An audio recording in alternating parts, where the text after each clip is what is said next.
Todo mundo conhece bem essa sensação, né? Aquela tensão nos ombros, a mente que parece não ter um botão de desligar, o coração que acelera do nada. Pois é, isso é o estresse. Uma palavra que a gente usa tanto que às vezes até esquece o que ela realmente significa. Então, bora mergulhar nisso para entender como essa força invisível afeta de verdade o nosso corpo, nossa mente e as nossas emoções. Olha, quando a gente ouve a palavra estresse, a primeira coisa que vem à cabeça é algo ruim. Sempre tem uma carga negativa, né? Mas e se essa ideia não estiver totalmente certa? Será que o estresse é sempre esse vilão que a gente imagina? Essa é a pergunta que a gente vai investigar agora. Então, a primeira coisa a entender é: o estresse não é um defeito de fábrica do ser humano. Pelo contrário, ele é, na verdade, uma das nossas ferramentas de sobrevivência mais antigas e mais importantes. É uma resposta biológica superpoderosa que foi projetada para nos dar aquela força e foco extra para enfrentar um perigo, um desafio imediato. Pensa nele como um superpoder que o nosso corpo aciona para a gente entrar em ação. E é aqui que a gente precisa fazer uma distinção fundamental. Porque, sim, existem dois tipos de estresse. Tem aquele estresse útil, sabe? Um pico de energia que ajuda a gente a lidar com uma situação específica. E tem o estresse prejudicial. O problema, então, não é a resposta em si, mas quanto tempo ela dura. Quando aquele alarme de emergência do corpo fica ligado o tempo todo, sem desligar, aí ele começa a causar um baita desgaste.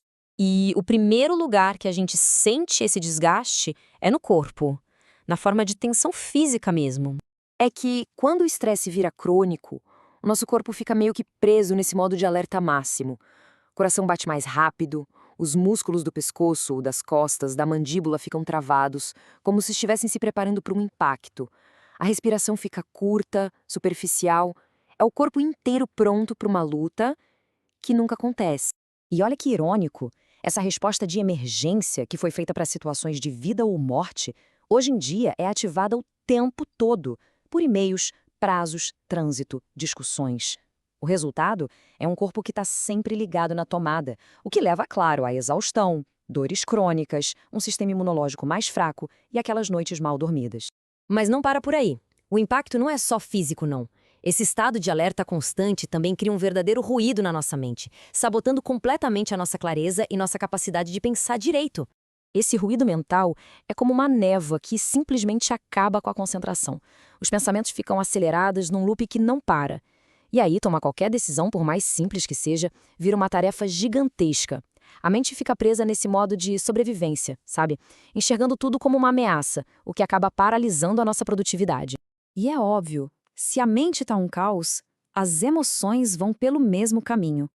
Aí a gente entra na terceira área de impacto, que talvez seja mais sutil, mas igualmente devastadora: o desequilíbrio emocional. O estresse que não passa nos joga numa verdadeira espiral emocional. Começa com um humor instável. Irritação, tristeza, apatia se tornam muito frequentes. Isso acaba respingando nas nossas relações, minando a paciência, a empatia. E lá no fundo dessa espiral, a nossa autoimagem vai sendo destruída, deixando aquele sentimento constante de que a gente não é bom o suficiente. É um caminho perigoso que pode levar à ansiedade e ao burnout. Ok, o cenário pode parecer meio pesado, eu sei, mas é agora que a história vira. A solução não é sair de uma busca maluca para uma vida sem estresse, porque isso não existe. A chave, o segredo, é mudar a nossa relação com ele. É aprender a gerenciá-lo com inteligência.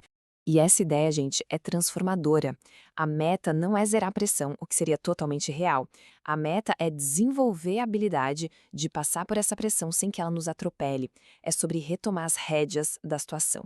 E o que significa gerenciar com inteligência na prática? Significa aprender a ativar os sistemas de calma do nosso próprio corpo para liberar aquela tensão física acumulada. Significa acalmar a tempestade de pensamentos na cabeça e, consequentemente, restaurar nosso equilíbrio emocional natural. O resultado final de um bom gerenciamento é esse: voltar para um estado de clareza, de foco, de alta performance.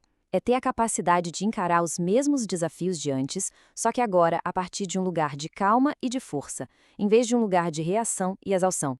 Então, a grande mensagem para levar dessa nossa análise é esta: o estresse em si não é o problema. A falta de gerenciamento dele, sim, é o problema. Ele sempre vai fazer parte da jornada, mas ele não precisa ser o motorista. Isso nos deixa com uma última reflexão. Se o estresse é uma constante na vida, a verdadeira variável nessa equação somos nós.